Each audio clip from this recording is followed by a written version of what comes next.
कल तो हंगामे के भेंट चढ़ गई थी, आज चर्चा होनी चाहिए क्योंकि उत्तर प्रदेश में तमाम मुद्दे हैं, मणिपुर के अलावा भी।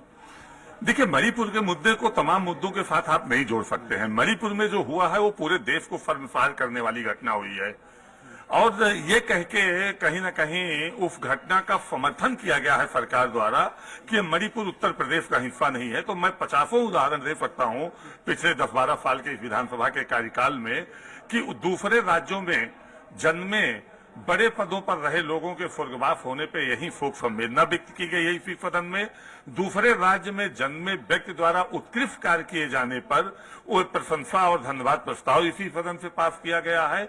मणिपुर की इतनी बड़ी घटना थी कि भारत में जन्मी 2 बेटियों को निबस्त करके रोड पे घुमाया जाता है और हम अगर उस पर निंदा प्रस्ताव नहीं पारित करते तो कहीं न कहीं से प्रतीत होता है कि सरकार भी उसके साथ खड़ी है उत्तर प्रदेश आज की। सपा का क्या रुख रहेगा सदन में? देखिए, नीतियों के आधार पे जनता कल्याण के सारे मुद्दों पे हम चर्चा करेंगे, मांग करेंगे। जहां अनैतिक कार्य हो रहे हैं उसका विरोध करेंगे। सरकार को सदन चलाने में पूरा सहयोग करेंगे, लेकिन सरकार नीतियों के तहत काम करे। अगर विपक्ष को दबा के सदन चलाना चाहेंगे तो कहीं न कहीं उसका हम लोग लोकतांत्रिक ढंग से विरोध करेंगे। सरकार का कहना है कि जो मुद्दे हैं उत्तर प्रदेश के, उन मुद्दों से भटकाने की कोशिश कर रहे हैं आप लोग, इसीलिए हंगामा कर रहे हैं। अब मकसद ही हंगामा करना है, मुद्दों पे बात नहीं करना है। हम चर्चा चाहते हैं, समाजवादी पार्टी के लोग चर्चा चाहते ही नहीं है। आप अपने अंतरात्मा से पूछिए कि अगर हम कल 2 मिनट में केवल निंदा प्रस्ताव मणिपुर की घटना पे पारित करने की मांग कर रहे थे तो कौन सा ऐसा बड़ा काम कर रहे थे जिससे सदन ना चले। 2 मिनट में आप निंदा प्रस्ताव पारित करते थे, फिर सदन चलाते। अच्छे 2 घंटे उसके बाद 11 से लेके 1 तक तो सदन चला है ना। उसी में 2 मिनट जितनी देर पीठ पे और हम लोगों के बीच में बैठिए, उठिए, जाइए आसन पे, उतनी देर में तो निंदा प्रस्ताव पारित हो जाता और चला जाता।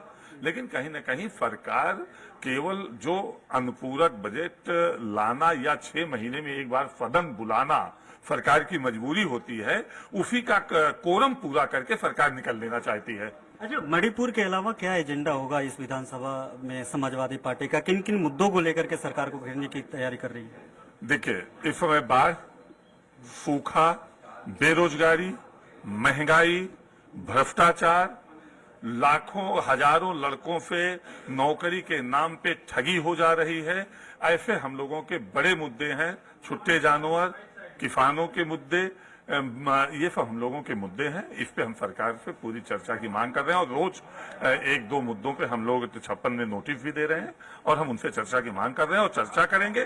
तो निश्चित विपक्ष जब चर्चा की मांग करती है और चर्चा होती है तो जो क्षेत्र की स्थितियां हैं, जो क्षेत्र में कहीं कमियां हो रही हैं, वो सरकार के संज्ञान में आता है और सरकार उसको संज्ञान में लेते हुए उसको निष्पादित कर सकती है। लेकिन सरकार तो भाग रही है। एक मंत्री जी हैं, उन्होंने जात सूचक कुछ शब्दों का प्रयोग किया था। अखिलेश जी ने आज ट्वीट भी किया है, उस पर क्या कहेंगे कि यादव को लेकर के जिस तरीके से?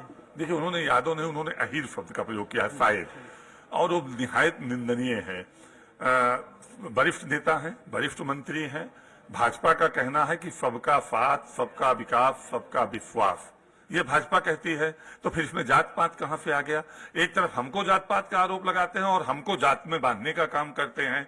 उत्तर प्रदेश के पूर्व मुख्यमंत्री एक विपक्षी दल के राष्ट्रीय अध्यक्ष के विषय में एक जाति सूचक शब्द का कमेंट करके केवल वो अखिलेश यादव जी का यादव वंश का ही नहीं अपमान कर रहे हैं, पूरे उत्तर प्रदेश के 24-25 करोड़ जनता का अपमान करने का काम कर रहे हैं। बहुत शुक्रिया बात करने के लिए। आप थे राकेश सिंह जी, समाजवादी पार्टी के विधायक थे। साफ तौर पे कह रहे थे कि विधानसभा में तमाम मुद्दों को लेकर के हम चर्चा चाहते हैं, लेकिन जैसे मणिपुर को लेकर के 2 मिनट का निंदा प्रस्ताव भी सरकार पारित नहीं कर रही है, इससे उनकी साजिश का पता लग रहा है। कैमरामैन विकास के साथ घनश्याम चुरसिया, स्वराज एक्सप्रेस न्यूज, लखनऊ। बागपत में मीट की दुकान में